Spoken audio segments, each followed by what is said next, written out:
নবী করিম সাল্লাল্লাহু আলাইহি ওয়াসাল্লাম বলেছেন, সালাসাতুন ক্বাদ হারামাল্লাহু আলাইহিমুল জান্নাহ।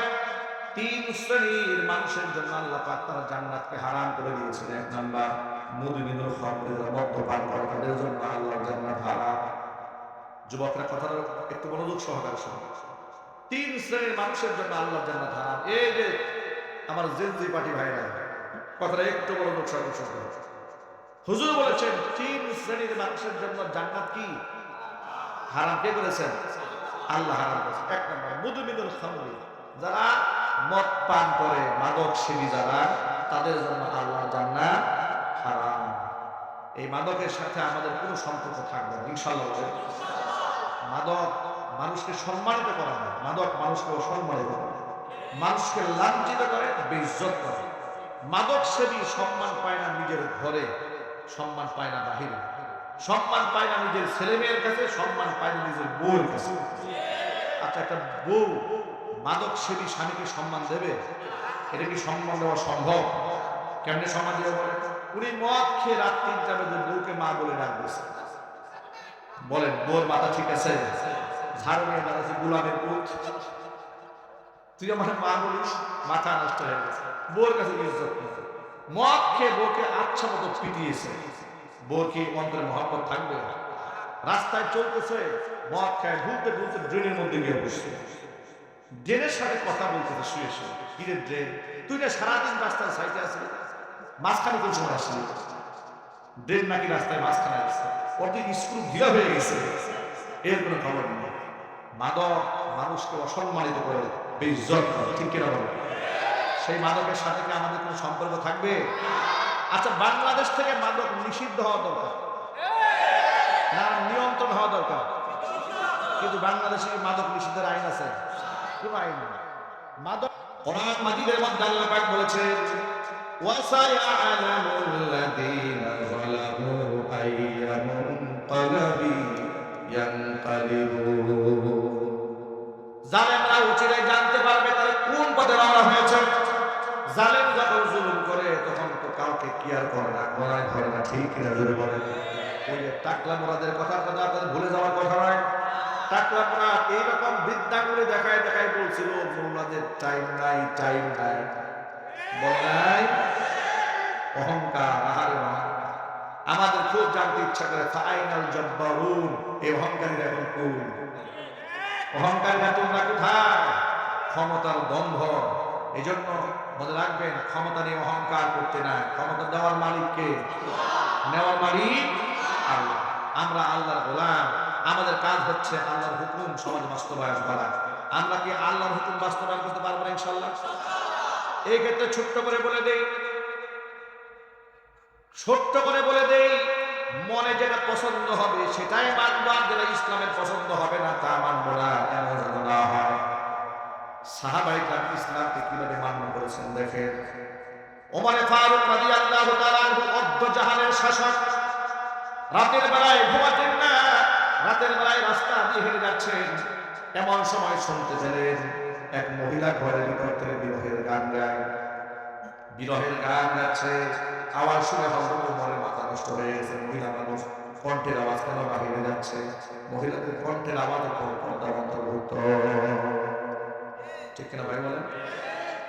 এক্ষেত্রে ছোট্ট একটা মাসালা বলে দিই। মাসালাটা হচ্ছে কি, আমাদের দেশে ইদানিং নেক্সট সুরতে শয়তানের অপকর্ম দেশের মধ্যে চলতেছে। সেটা কোনটা? ইউটিউব, ফেসবুক, এগুলো আমরা দেখবেন কিছু মেয়েরা খুব সুন্দর করে বোরকা টোরকা পরে, হিজাব টিজাব পরে গান গায়, গজল গায়, আছে না? মানে দেখে মনে হয় একদম বেহেশত থেকে পালায় আসছে, কি পরহেজ গায়, ঠিক না? আবার যুবকরা মনে করে তো রাবিয়া বসছি। বাবা, এই বোরকার মধ্যে রাবিয়া বসছি না, এই বোরকার ভিতরে আছে তসলিমা নাসরিন, ঠিক কিনা বলেন? যুবকেরা শুধু বোরকা দেখলে পাগল হওয়া যাবে না। এখন মেয়েরা, সব মেয়েরা বোরকা আল্লাহর জন্য পড়ে না, রাসূলের জন্য পড়ে না, কোরআনের জন্য পড়ে না, জাহান্নামের আগুনে ভয় করে না। অনেক মহিলারা বোরকা পরে নিজের কুশ্চিত চরিত্রকে ঢেকে রাখার জন্য, ঠিক কিনা বলেন? বোরকা পরে দেখি ডিজে পার্টিতে নাচতেছে। একজন ফেসবুকে সার্চ করে, হুজুর হালাল ড্যান্স চলতেছে। শয়তানের টাকা সীমা থাকা উচিত। বুরকার মান ও সম্মান ধ্বংস করে দিচ্ছে, ঠিক কিনা বলেন? বুরকা পরা নিয়ে বয়ফ্রেন্ডের সাথে পার্কে পার্কে ঘুরতেছে। রাবিয়া বস্তি না তসলিমা নাসরিন সেল চালাই দুজনে, ঠিক কিনা বলেন?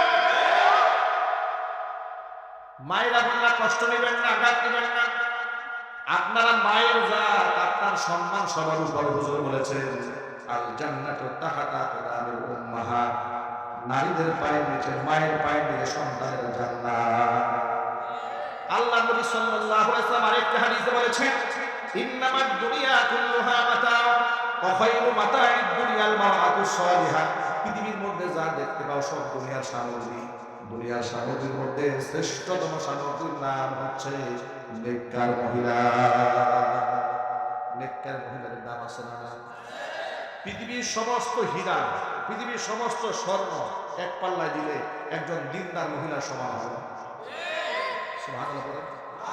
একটা দিনদার মহিলার এত দাম, বিশ্বের সমস্ত সোনারূপা এক পাল্লায় দিলেও একটা দিনদার মহিলার সমান হবে। সুতরাং আমরা আমাদের মায়েদেরকে আমরা পর্দায় রাখবো, বলেন ইনশাআল্লাহ। নবী করিম সাল্লাল্লাহু আলাইহি ওয়াসাল্লাম বলেছেন সালাসাতুন ক্বাদ হারামাল্লাহু আলাইহিমুল জান্নাহ। তিন শ্রেণীর মানুষের জন্য আল্লাহ পাক তার জান্নাতকে হারাম করে দিয়েছেন। এক নাম্বার মুদমিনুল খামর, মদ্যপান করাদের জন্য আল্লাহর জান্নাত হারাম। যুবকরা কথাটা একটু মনোযোগ সহকারে শুনুন। তিন শ্রেণীর মানুষের জন্য আল্লাহর জান্নাত হারাম। এই যে আমার জেনজি পার্টি ভাইরা, কথাটা একটু মনোযোগ সহকারে শুনুন। হুজুর বলেছেন তিন শ্রেণীর মানুষের জন্য জান্নাত কি হারাম। কে করেছেন? আল্লাহ হারাম করেছেন। এক নাম্বার মুদমিনুল খামর, যারা মদ পান করে, মাদক সেবী যারা, তাদের জন্য আল্লাহর জান্নাত হারাম। এই মাদকের সাথে আমাদের কোনো সম্পর্ক থাকবে না ইনশাআল্লাহ। মাদক মানুষকে সম্মানিত করে না, মাদক মানুষকে অসম্মানিত করে, মানুষকে লাঞ্ছিত করে, বেইজ্জত করে। মাদক সেবী সম্মান পায় না নিজের ঘরে, সম্মান পায় না বাহিরে, সম্মান পায় না নিজের ছেলে মেয়ের কাছে, সম্মান পায় না নিজের বউয়ের কাছে। আচ্ছা, একটা বউ মাদক সেবী স্বামীকে সম্মান দেবে? এটা কি সম্মান দেওয়া সম্ভব? কেমনে সম্মান দেওয়া? বলে উনি মদ খেয়ে রাত ৩টা বাজে বউকে মা বলে ডাকতেছে। বলেন বউর মাথা ঠিক আছে? ঝাড়ু নিয়ে দাঁড়াচ্ছে, গোলামের পুত, তুই আমার মা বলিস? মাথা নষ্ট হয়ে গেছে। বউর কাছে ইজ্জত নেই। মদ খেয়ে বউকে আচ্ছা মতো পিটিয়েছে। বউর কি অন্তরে মহব্বত থাকবে? রাস্তায় চলতেছে, মদ খায়, ভুলতে ভুলতে ড্রেনের মধ্যে গিয়ে বসছে। ড্রেনের সাথে কথা বলতেছে শুয়ে শুয়ে। কিরে ড্রেন, তুই না সারাদিন রাস্তার সাইডে আসলি, মাঝখানে কোন সময় আসলি? ড্রেন নাকি রাস্তায় মাঝখানে আসছে, ওর দিকে স্ক্রু ঢিলা হয়ে গেছে, এর কোনো খবর নেই। মাদক মানুষকে অসম্মানিত করে, বেইজ্জত করে, ঠিক কিনা বলে? সেই মাদকের সাথে কি আমাদের কোনো সম্পর্ক থাকবে? আচ্ছা, বাংলাদেশ থেকে মাদক নিষিদ্ধ হওয়া দরকার না নিয়ন্ত্রণ হওয়া দরকার? কিন্তু বাংলাদেশে মাদক নিষিদ্ধের আইন আছে? কোনো আইন নেই।